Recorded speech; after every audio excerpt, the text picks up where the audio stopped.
इस कक्षा में प्रत्यय पढ़ेंगे। क्या पढ़ेंगे? प्रत्यय। हाँ, तो प्रत्यय पढ़ना है जिसमें प्रकृति और प्रत्यय कहलाता है, जिसमें हम ऊपर में दो तरह का प्रत्यय लिख चुके हैं। एक अक्त्व प्रत्यय और दूसरा ल्यप प्रत्यय। तो अक्त्व प्रत्यय और ल्यप प्रत्यय, ये दोनों जो प्रत्यय होते हैं, एक क्रिया को करने के बाद जब दूसरी क्रिया जब की जाती है तो पहली क्रिया में अक्त्व प्रत्यय का प्रयोग किया जाता है। जैसे देखोगे, रामः गच्छति, रामः गच्छति, पहला वाक्य हुआ रामः खेलति, रामः खेलति। तो यहाँ पर स्टूडेंट्स देखोगे दो वाक्य है, रामः गच्छति, रामः खेलति। कर्ता वही है, राम ही।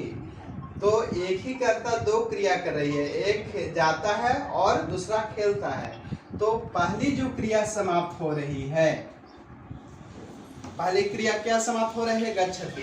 तो इसमें जो मूल धातु है गम धातु है। गच्छति में कौन सा धातु है? गम धातु है।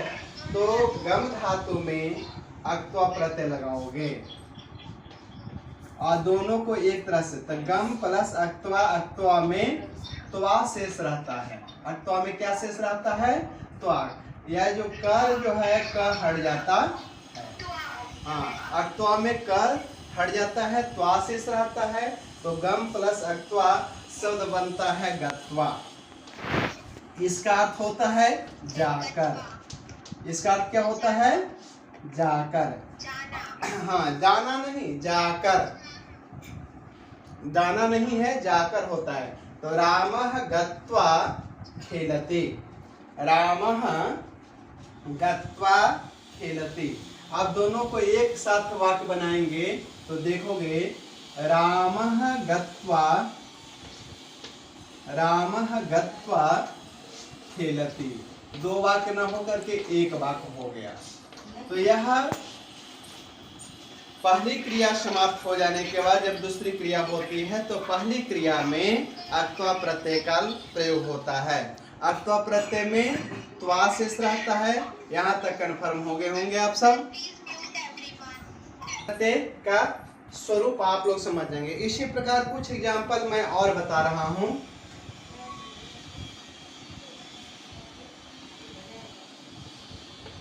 रमा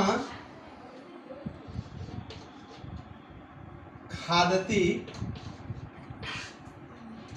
पठति च, है ना? पठति च। अब यहाँ पर देखोगे खाद धातु है, पहले क्या करती है? खाती है, इसके बाद पढ़ती है। तो खाद धातु में अक्त्व प्रत्यय लगाओगे तो शब्द बनेगा खादित्वा। हाँ, रमा खादित्वा, खादित्वा पठति, है ना? रमा खादित्वा पठति, रमा खाकर पढ़ती। हाँ हाँ, तो इस प्रकार आपको अक्त्व प्रत्यय का प्रयोग किया जाता है। जब दो क्रियाएं आगे पीछे हो तो पहली क्रिया को सूचित करने के लिए अक्त्व प्रत्यय का प्रयोग किया जाता है। अक्त्व में क्या शेष रहेगा? त्वा शेष रहेगा। अब यदि धातु से पहले उपसर्ग हो, धातु से पहले कोई ना कोई उपसर्ग हो, उपसर्ग जानते हो ना आप सब?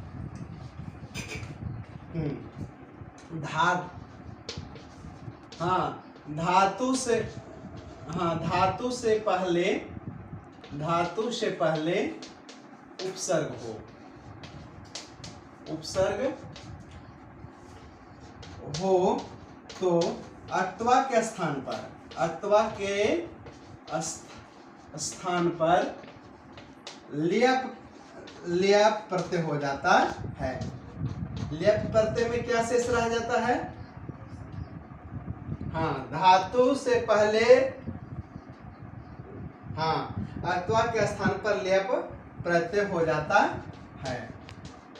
अब यहाँ पर देखोगे, जैसे स्था धातु में अक्त्वा प्रत्यय करोगे तो स्थित्व बनता है। स्था धातु में अक्त्वा प्रत्यय करोगे तो स्थित्व शब्द बनता है।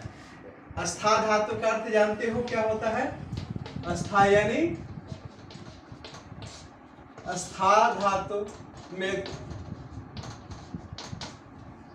स्थित्वा यानी बैठकर, वयम स्थित्वा पठामः, हम लोग बैठकर पढ़ते हैं। अब यहाँ पर स्था धातु के पहले उपसर्ग का नाम है उत, उत स्था। अब अत्व प्रत्यय नहीं होगा, यहाँ पर क्या प्रत्यय हो जाएगा? लेप प्रत्यय हो जाएगा।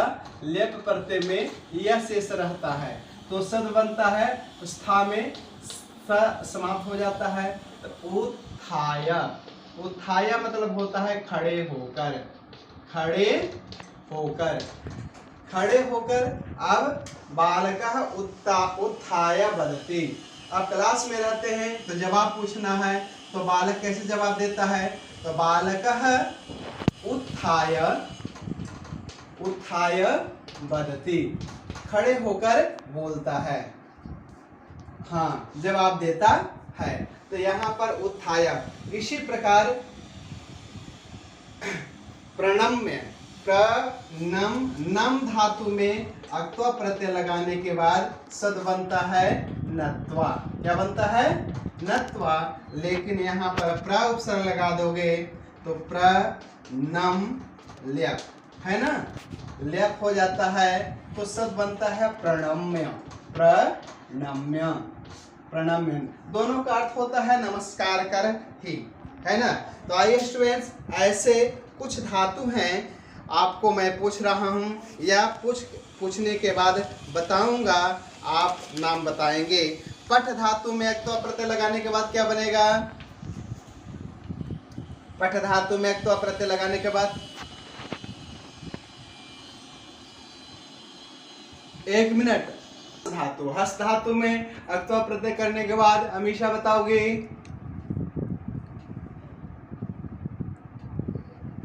हाँ, हस धातु में हसित्वा, हसित्वा मतलब हंसकर, बालिका हसित्वा वदति, हाँ हंसकर बोलती है। सिद्धि सी धार धातु को बताओ बेटा। सिद्धि, धाव धातु प्रयोग करें जो हमेशा प्रयोग आता है। ऐसे हो सकता है आपके लिए कठिन शब्द हो, लेकिन जानना जरूरी है। अक्त्वा प्रत्यय में ऐसे जो बहुत सारे शब्द हैं उसको मैं बता रहा हूँ, देखोगे। जैसे प्रचलित जो धातु हैं उसको बारे में बता देता हूँ। जैसे पूछना अर्थ में प्रच्छ धातु होता है। कौन सा धातु होता है? प्रच्छ धातु होता है पूछना अर्थ में, ठीक है। भ्रम धातु घूमना अर्थ में होता है, भ्रमति, है ना। नृत्य धातु नाचना अर्थ में होता है, नृत्य। इस प्रकार और आपको बता दूं, धातु कथ धातु है, पूज धनार्थ में होता है। पूज धातु पूजा करनार्थ में। रच धातु रचना करनार्थ में, बनाना अर्थ में होता है। श्रु धातु, श्रु धातु सुनना अर्थ में होता है। क्री धातु होता है खरीदना अर्थ में, क्री खरीदना। अब चलो स्टूडेंट्स, ऐसे कुछ धातु को मैं नाम ले लिया, तो बहुत सारे धातुओं का प्रयोग आपका हो जाएगा। तो चलिए मुख्य धातु का जो हमेशा प्रचलित होता है उन धातुओं को मैं लिया हूं। अब चलोगे, देखता हूं। सबसे पहले एक प्रच्छ धातु है। आराध्या बता सकती हो प्रच्छ धातु का क्या होगा? प्रच्छ धातु पूछनार्थ में, जैसे पृच्छति पूछता है, पूछनार्थ में होता है। हाँ ऋषिराज बताओगे? बताओ। उसका गुण हो जाता है, क्या हो जाता है? गुण हो जाता है। तो री का गुण अर हो जाता है तो इसका रूप चल जाता है। नृत्य धातु का ऐसे कौन बताएगा? बताओ नृत्य धातु का। सुहेल क्या बता रहे बेटा?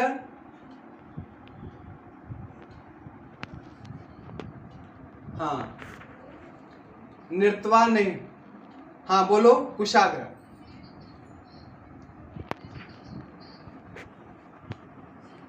कुशाग्र क्या बोला